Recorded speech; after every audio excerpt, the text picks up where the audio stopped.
Welcome, beautiful angel, to subject number 4, the structure of reality. Now, this is just an explanation video of the structure of reality for the neuro-linguistic programming and learning criteria. My name is Trish Pellin. If you want to learn more about me, please look up my website, pellinandpalmer.com.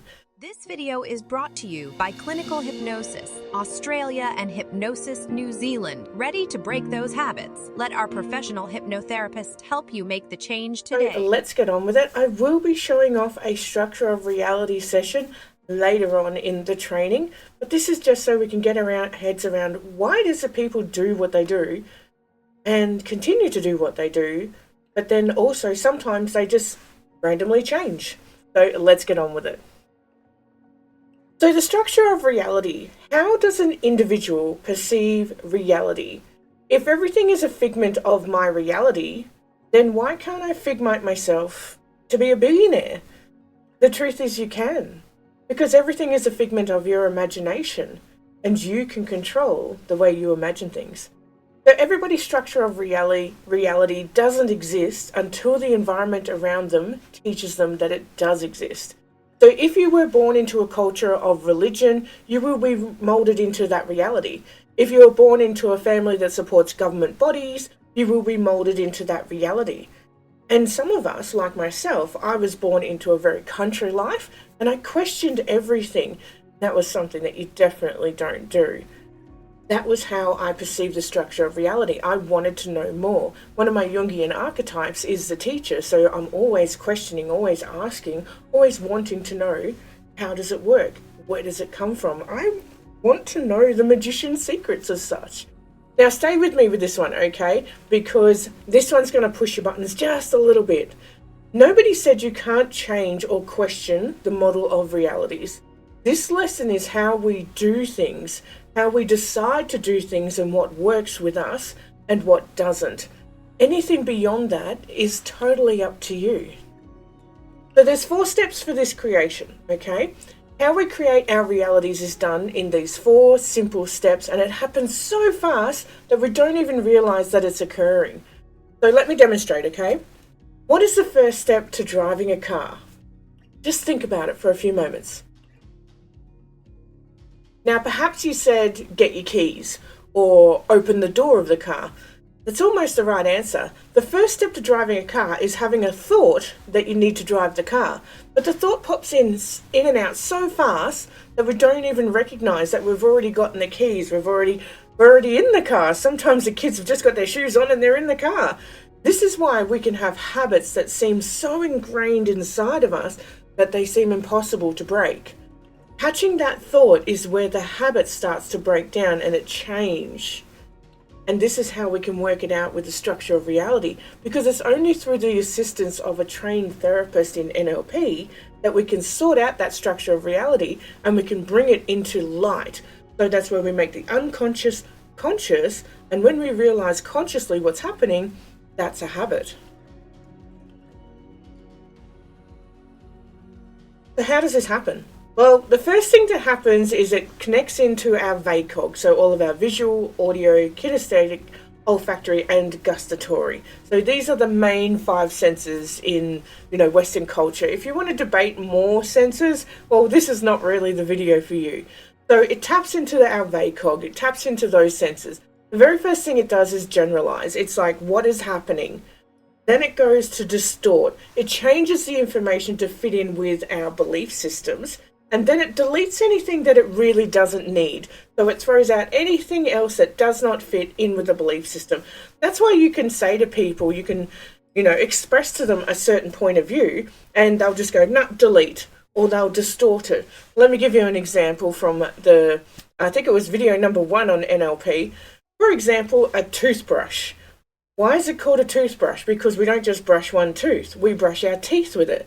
So why isn't it called a teeth brush? So when we see the toothbrush, we generalize what it is, and then we'll distort it. We'll go, okay, I can do this with it, okay? But then I've come along and said, well, why don't you call it a teeth brush? And you're like, oh, well, I'm going to distort that information because generally it was always called a toothbrush. That's what I was taught.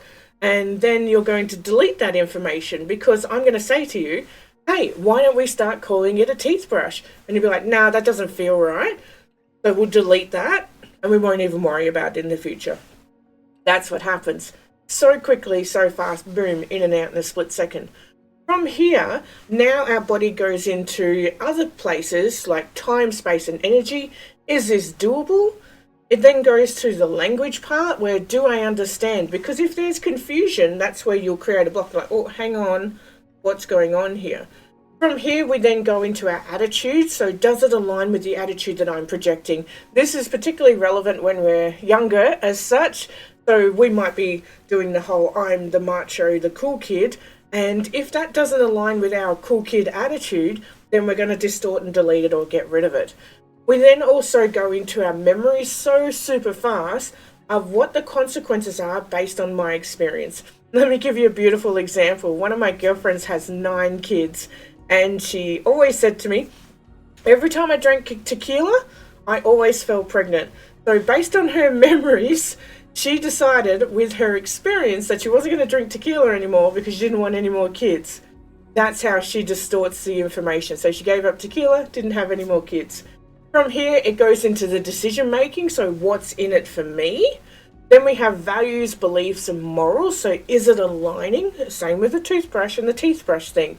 Does that align or does it feel uncomfortable? If it feels uncomfortable, delete.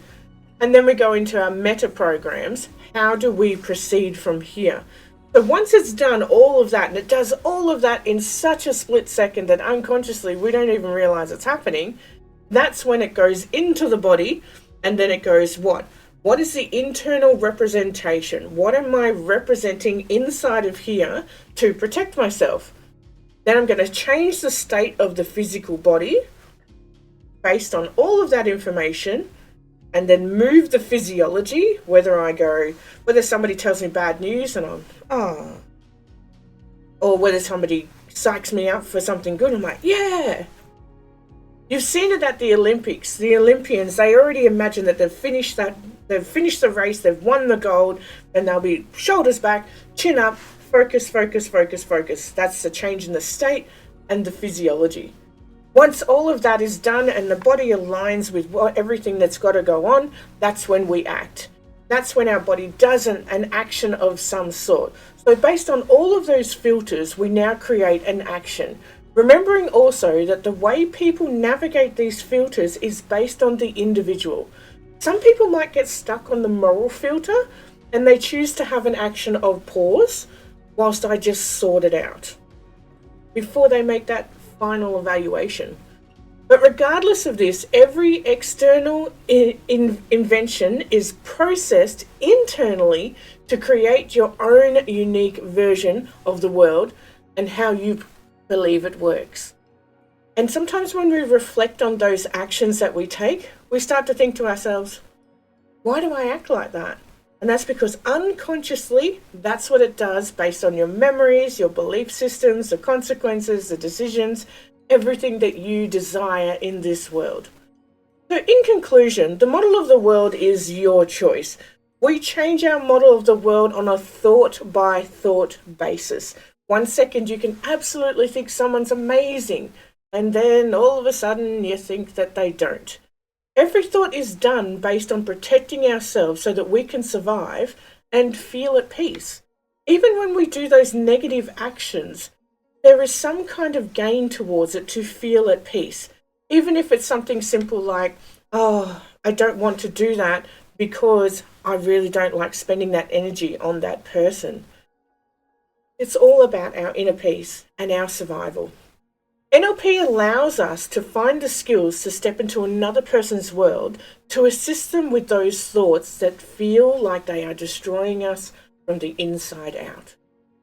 All we can do is assist with the thought process because you're in charge of your own thoughts and how you construct them. It's up to you as an individual to invoke that real change.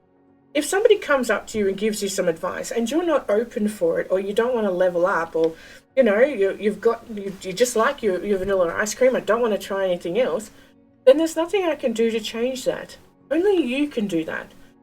So some change is instant. Sometimes we're open and we're just ready to go. And this is where it can get a bit grindy of the gears, especially when it's a partner, because you might be saying something to your partner for so long, and then all of a sudden Fred down the road says something, and then your partner comes back to you and goes, "Oh, Fred said this and I'm going to do that." And you're like, "Really? What?" That's only because that person was open in that time and space. It had nothing to do with you personally. So some change is instant. When we do hypnosis for quit smoking, we can get that instant change for most people. Some change takes practice. So whether it's public speaking, presenting, working up your way into the world, sometimes it does take practice. And some change takes an ongoing effort. So there are some people out there that no matter what they do the fitness, they do the healthy food, and yet they still have the weight on their body. And then they fall off the wagon, then they get back on the wagon. That's because the effort that it takes is going to be continuous for them. Their mind and structure of reality really doesn't align with the effort and energy that it takes to do what needs to be done. So they need to go up and down and just travel on that roller coaster. But the reality is, the choice is yours. It is completely up to you. You are a combination of all of these things, and some things you will do instantly. Others you'll need to practice, say playing a guitar of some sort, and others are just going to take ongoing effort. And that's where you need to decide, what's your structure of reality going to be? I'll catch you in the next video. Bye-bye.